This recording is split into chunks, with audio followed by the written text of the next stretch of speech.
I don't know how much you know about brain-computer interfaces and Neuralink. Mm, The idea there is, our brains are very limited, mm, and if we just allow, we plug in, we provide a mechanism for a computer to speak with the brain, so you're thereby expanding the computational power of the brain. The possibilities there, sort of from a very high level philosophical perspective, is limitless. But I wonder how limitless it is. Are the constraints we have like features that are fundamental to our intelligence, or is this just like this weird constraint in terms of our brain size and skull and lifespan and senses? Is just the weird little like quirk of evolution, and if we just open that up, mm. like add much more senses, add much more computational power, the intelligence will expand exponentially. Mhm. Do you have a do you have a sense about constraints, Mm. the relationship of evolution and computation to the constraints of the environment?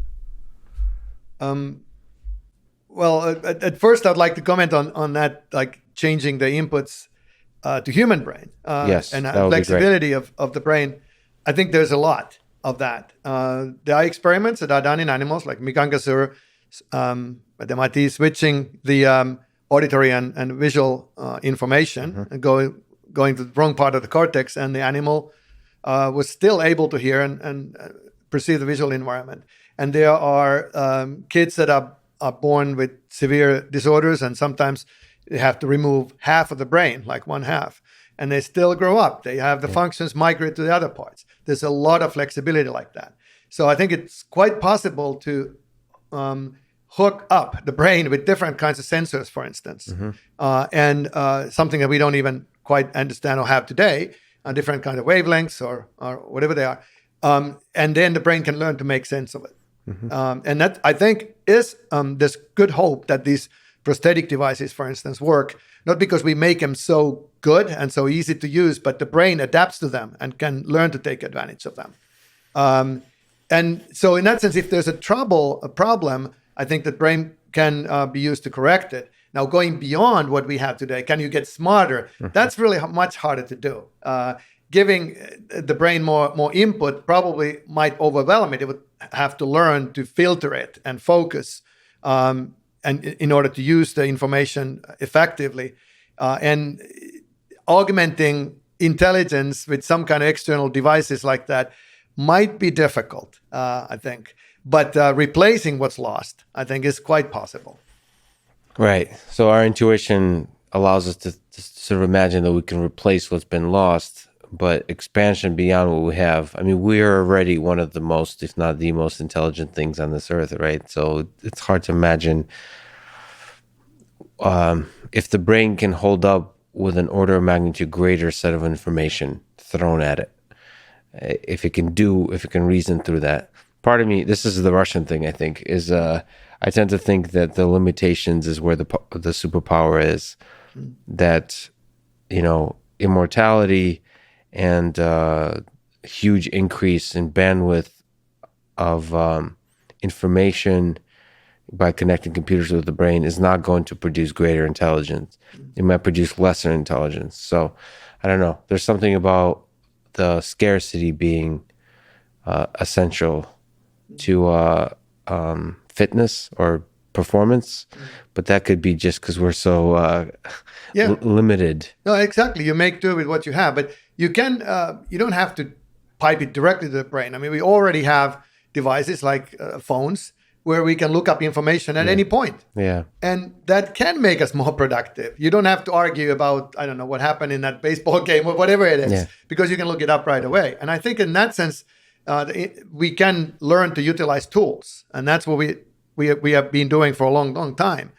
And the brain is already drinking from the fire hose, Hmm. like vision. There's way more information in the Yeah, vision that we actually process. yeah, So brain is already good at identifying what matters. yeah.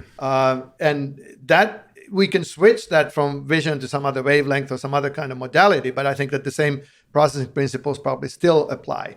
But also indeed this ability to have information more accessible and more relevant, I think can enhance what we do. I mean, kids today at school, they learn about DNA. I mean, things that were discovered just a couple of years ago, it's already common knowledge, and we are building on it. And we don't see a problem where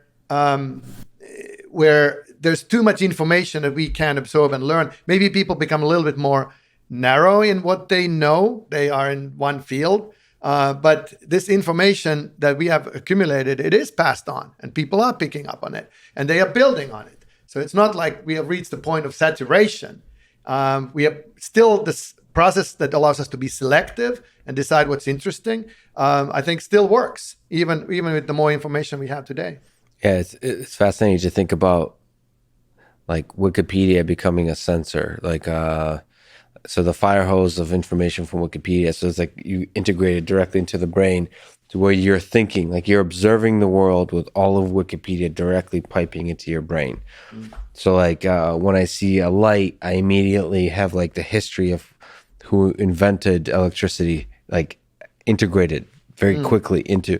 So just the way you think about the world might be very interesting if you can integrate that kind of information. What are your thoughts, if I could ask, on early steps on the Neuralink side? I don't know if you got a chance to see, but there was a monkey playing Pong through the brain-computer interface. And the dream there is sort of, you're already replacing the thumbs, essentially, that you would use to play a video game.